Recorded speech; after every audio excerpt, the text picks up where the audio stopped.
The growing number of families in the community who don't believe in vaccination are finding new ways to avoid complying with the law and meeting their obligations to the community. Indeed, the newspaper today in The Age tells you of I'll call it a bit of a scam to get around vaccination laws by setting up fake religious groups and then claiming a religious exemption from the laws as a way of getting your own way on this issue.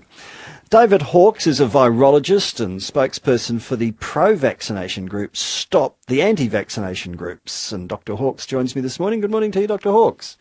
Morning, John. Thanks for having me on. I'm a bit concerned on several levels. First of all, people who are genuinely religious should be concerned about people setting up fake religions to get their way on issues of, quack science and medicine. And then there's just the straight, ignorance of people who think, just because everyone else does it doesn't mean I have to do it too.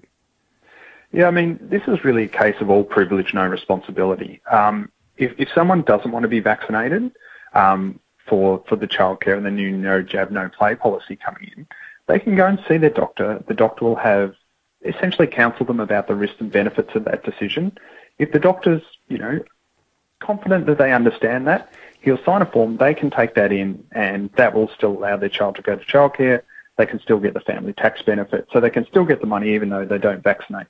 This church is just about getting over even that little hurdle. They want to be able to sort of have someone who just, from their church, which is, it's not a real church. It's designed specifically to avoid vaccination. Someone from the church can sign off and they'll put that bit of paper in and they'll still try and get their couple of $1,000s from the government and still get their kids into childcare.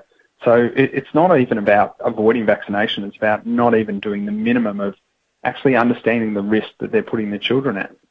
Well, they don't believe in it, and they have how do I describe this? It's a sort of self-righteousness that comes to mind, Dr. Hawkes.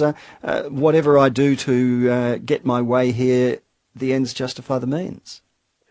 Yeah, I mean, there's a lot of people everyone wants the best for their kids, and a lot of the people who are not vaccinating their children have actually been given bad information from a lot of sources, primarily professional anti-vaccinationists, so people like the Australian Vaccination Skeptics Network or Sherry Tenpenny, who make money from essentially selling these incorrect ideas. And so they're sold these ideas and they don't want to have them questioned by a doctor because it fits in with their own sort of personal ideology. And so for them to be able to go to a church, they wouldn't even have to be exposed to sort of the risks of not vaccinating. And that's where we think it's probably the most worrying because, you don't want to vaccinate. You can still choose that.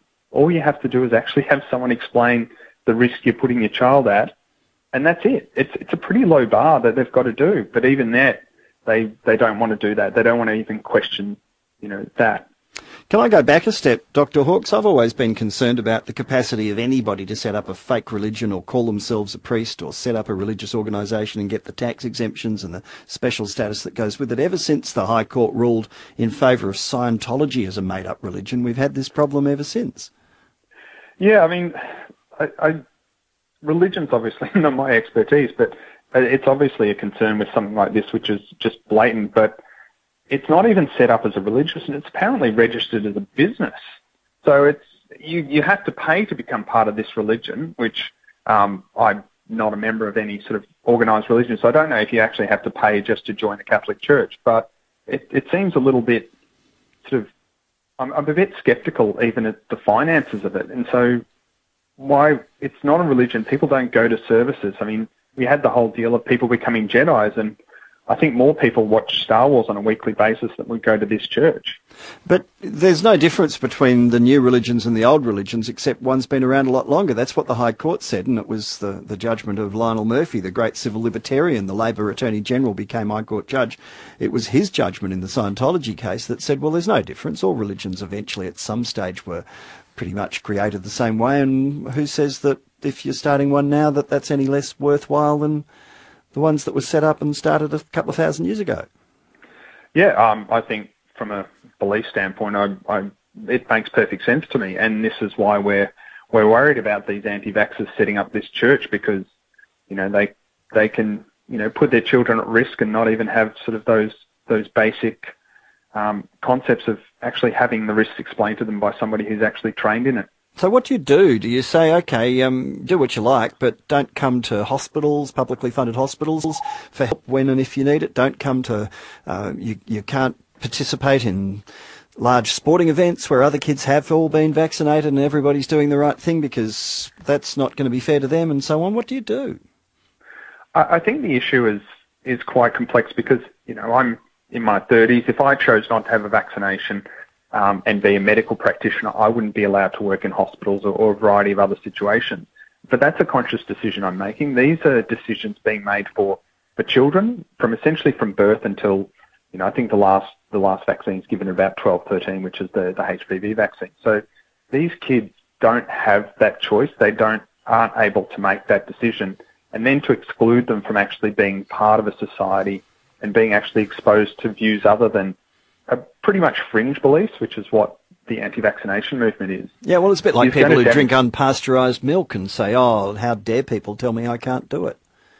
Yeah, and I completely agree. But I guess it's punishing the children. It's actually driving them more and more into these fringe groups, and so they're less likely to be exposed to ideas that contradict their parents. And I think then that can lead to sort of this cycle of, more and more outside of the normal society. And that's what you get in areas like Byron Bay, where most people don't have a GP. They'll have a chiropractor or a naturopath or a homeopath.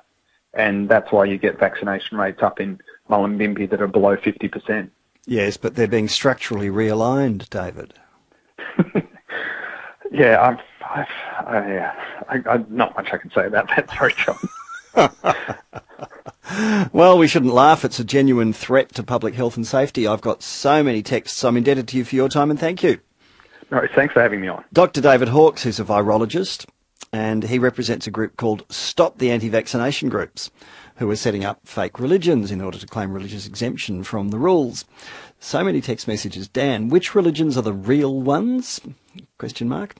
Of course it's a problem. How do you tell the difference between a real religion and a fake one? What possible criteria could you use? All religions are made up, says Pete from Hyatt.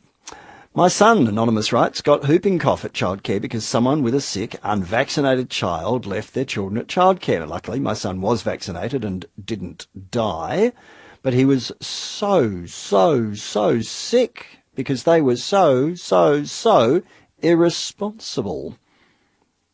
Religions are belief systems. Why do we have to respect these beliefs, no matter how ridiculous they are? They're all ridiculous. Can we stop tax breaks for religions altogether? That'll solve the problem. It's just a few of your texts on the topic.